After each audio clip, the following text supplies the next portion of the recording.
Здравствуйте, дорогие друзья! Сегодня мы погрузимся в удивительный мир управления событиями в нашей жизни, распознавания сигналов судьбы и использования магических практик, вдохновленных древними учениями.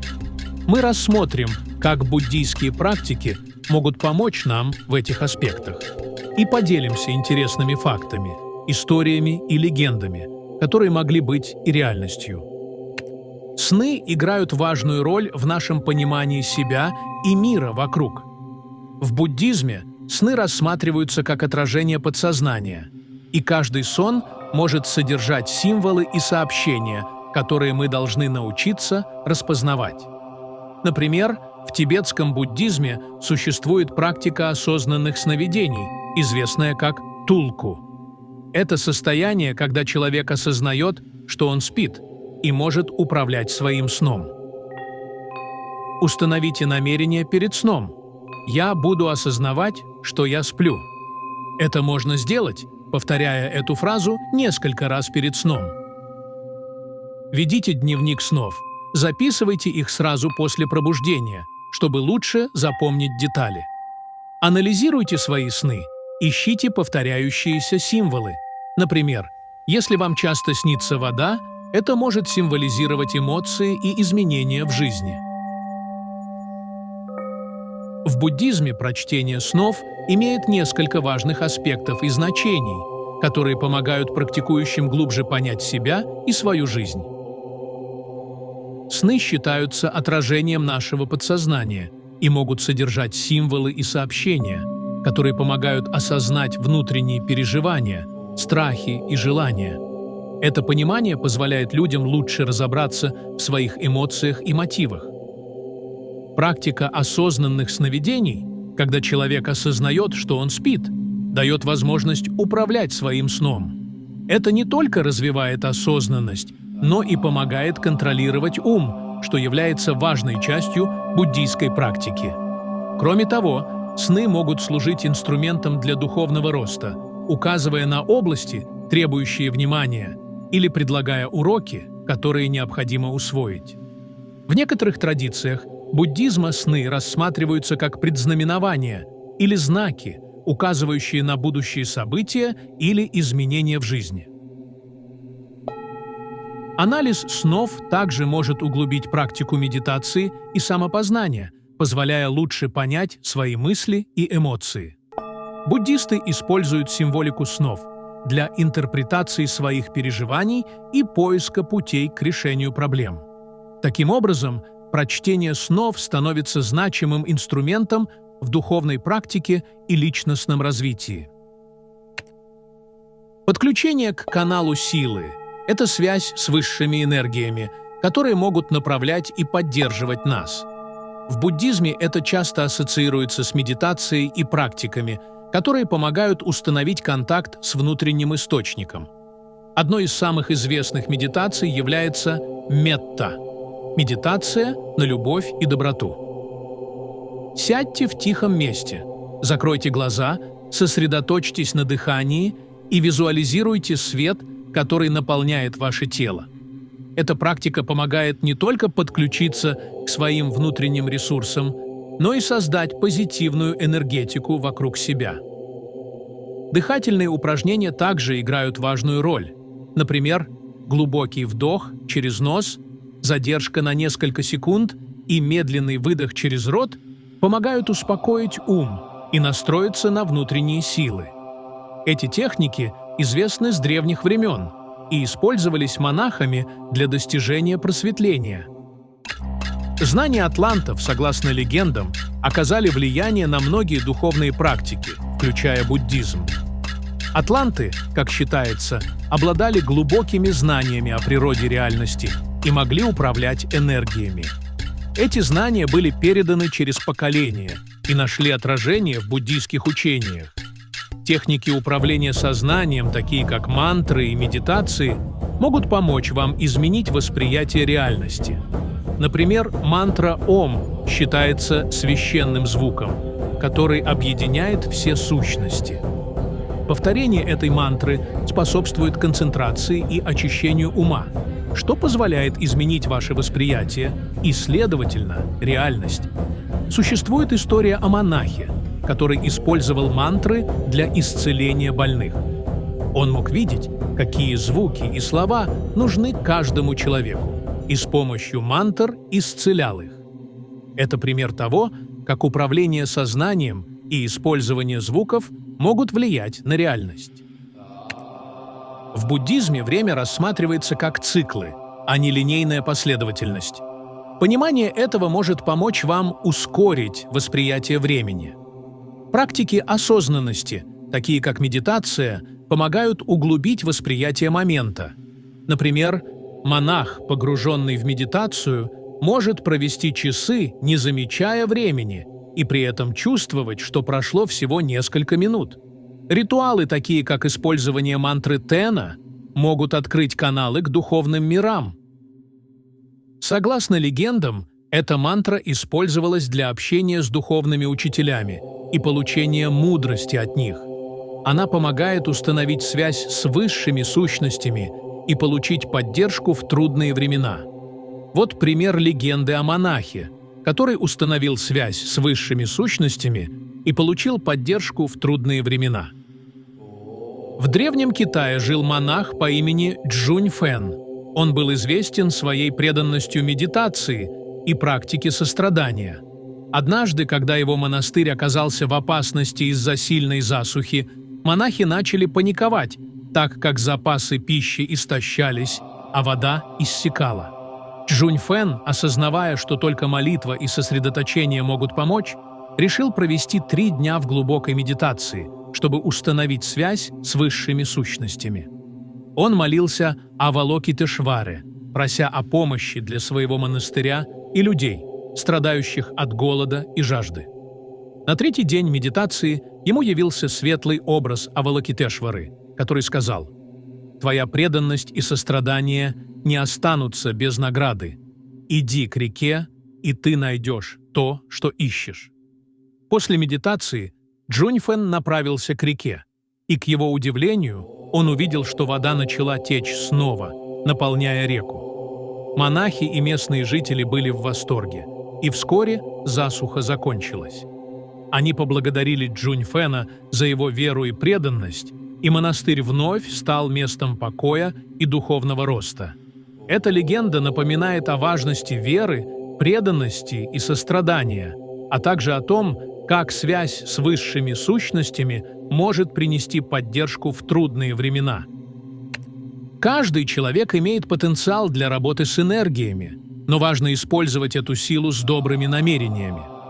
Темная магия, как считается, может привести к негативным последствиям и отягощению кармы.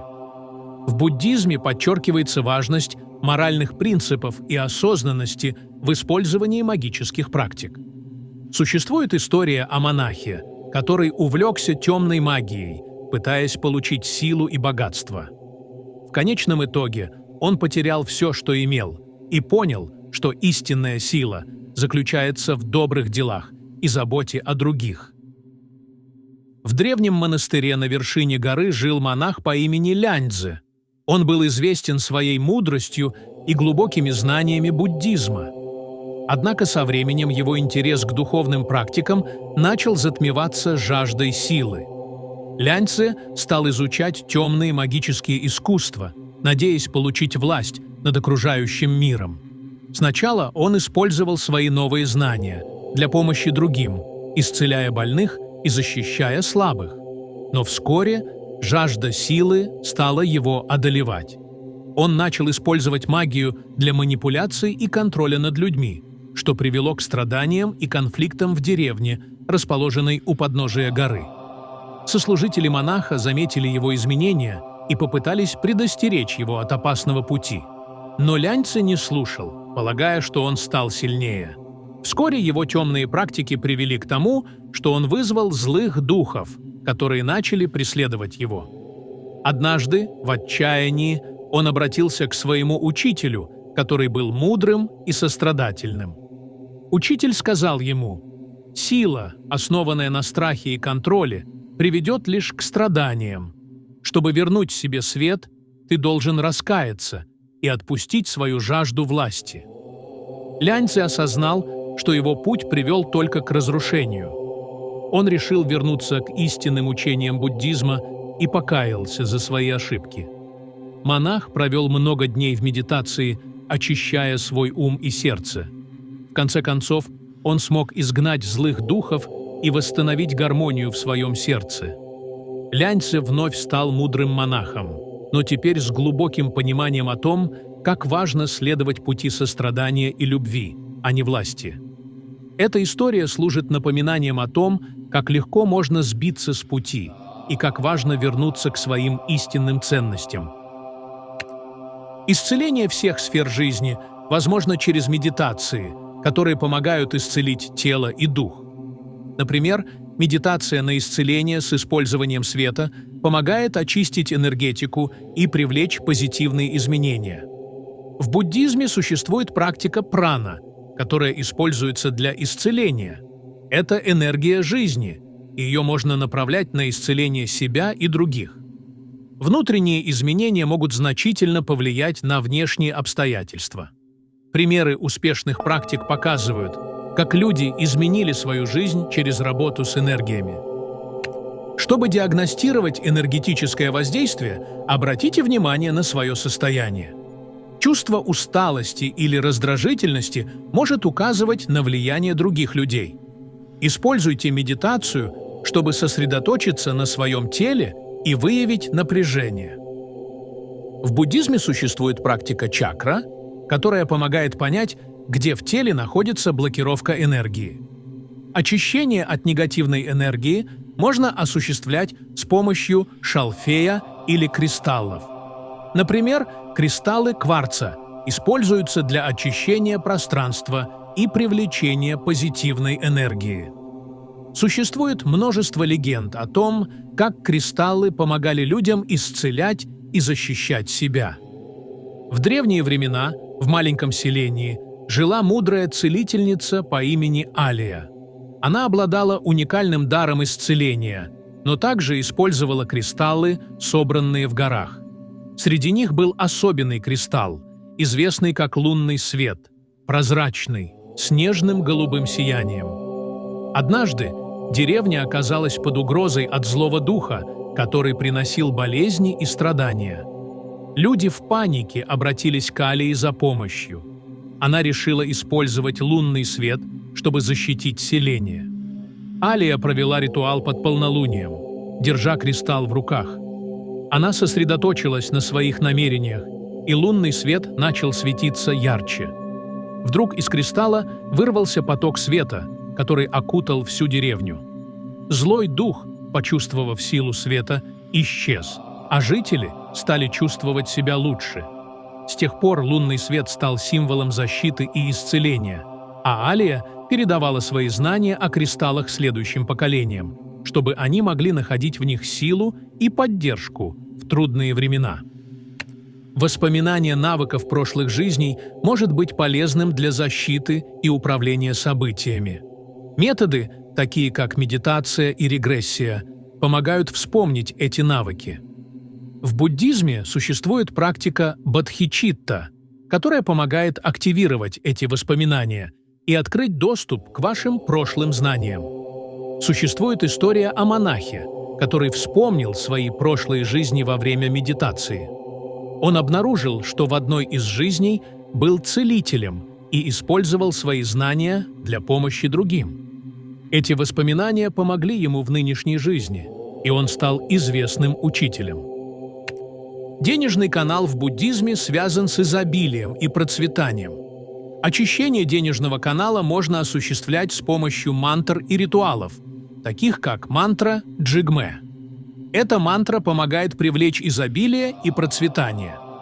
Активация денежного канала требует благодарственных практик и визуализации финансового успеха.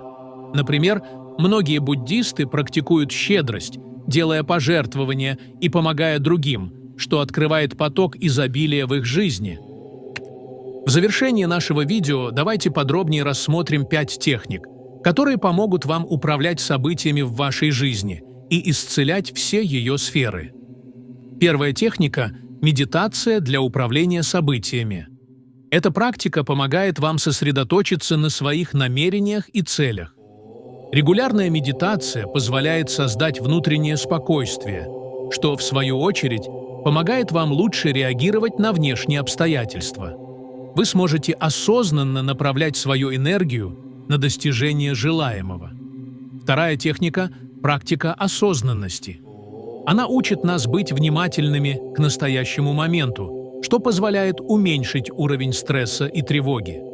Осознанность помогает нам замечать свои мысли и эмоции, не позволяя им контролировать нас. Это создает пространство для принятия более обдуманных решений. Третья техника – дыхательные упражнения. Глубокое и осознанное дыхание помогает восстановить баланс и гармонию в теле. Эти практики могут быть особенно полезны в стрессовых ситуациях, когда вам нужно быстро успокоиться и сосредоточиться. Дыхание – это мощный инструмент, который всегда под рукой. Четвертая техника – методы саморефлексии. Регулярное размышление о своих действиях и чувствах помогает понять, что действительно важно для вас. Это позволяет выявить паттерны поведения, которые мешают вашему развитию, и заменить их на более конструктивные. И, наконец, пятая техника – практика сострадания. Развивая сострадание к себе и другим, вы открываете двери для глубоких изменений в своей жизни. Это не только улучшает ваши отношения с окружающими, но и создает внутреннюю гармонию, что является ключом к исцелению. Применяя эти 5 техник, вы сможете не только улучшить свое внутреннее состояние, но и изменить свою реальность. Они открывают новые возможности и позволяют вести вас к гармонии и исцелению.